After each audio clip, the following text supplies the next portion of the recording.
+2 தேர்வு முடிவுகள் வெளியானதை அடுத்து மாவட்டங்களில் முதல் 3 இடங்களை பிடித்த மாணவ மாணவிகளுக்கு பாராட்டுக்கள் குவிகின்றன. சென்னை தேனாம்பேட்டையில் உள்ள பார்வையற்றோர் மேல்நிலைப் பள்ளியில் படித்த வெண்ணிலா புவியியல் பாடத்தில் மாநில அளவில் 3ஆம் இடத்தை பிடித்துள்ளார். சிறந்த IAS அதிகாரியாவதே தனது லட்சியம் என்று அவர் கூறினார். இதேபோல் பழனி அரசு பெண்கள் மேல்நிலைப் பள்ளியில் மாணவி இருளாயி தமிழ்நாட்டிலேயே செவிலியர் பாட திட்டத்தில் முதலிடம் பிடித்து சாதனை படைத்துள்ளார். வறுமை காரணமாக பஞ்சாலையில் பணிபுரிந்து வரும் இருளாயி குடும்ப சூழ்நிலை காரணமாக படிப்பை தொடர முடியாத சூழலில் தாம் இருப்பதாக வேதனையுடன் தெரிவித்தார். இதேபோல் கல்வி கண் திறந்த காமராஜர் பிறந்த விருதுநகர் மாவட்ட சிவகாசியை சேர்ந்த பிரியம்பதா மாவட்டத்திலேயே முதல் மதிப்பெண் பெற்று பாராட்டு பெற்றுள்ளார்.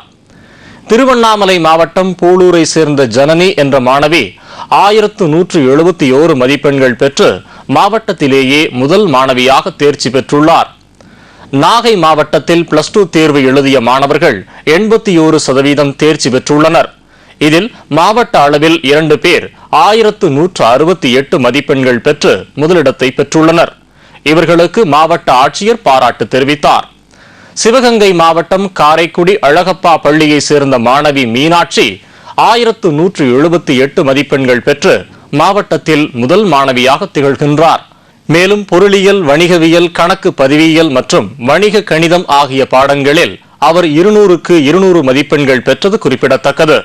நெல்லை மாவட்டம் கடையநல்லூரை சேர்ந்த முனீஸ்வரன் என்ற மாணவன் பட்டு மற்றும் தேனி வளர்ப்பு பாட பிரிவில் முதலிடத்தை பெற்றுள்ளார். இதேபோல் +2 தேர்வில் புதுவை மாநிலத்திலேயே முதல் 3 இடங்களையும் காரைக்காலில் உள்ள அரசு மேல்நிலைப் பள்ளி மாணவர்கள் பெற்று சாதனை புரிந்துள்ளனர். திருப்பூர் மாவட்டத்தில் +2 தேர்வில் முதல் 3 இடங்களை பிடித்த 6 மாணவ மாணவியருக்கு மாவட்ட ஆட்சியர் நினைவு பரிசுகளை வழங்கி வாழ்த்தினார்.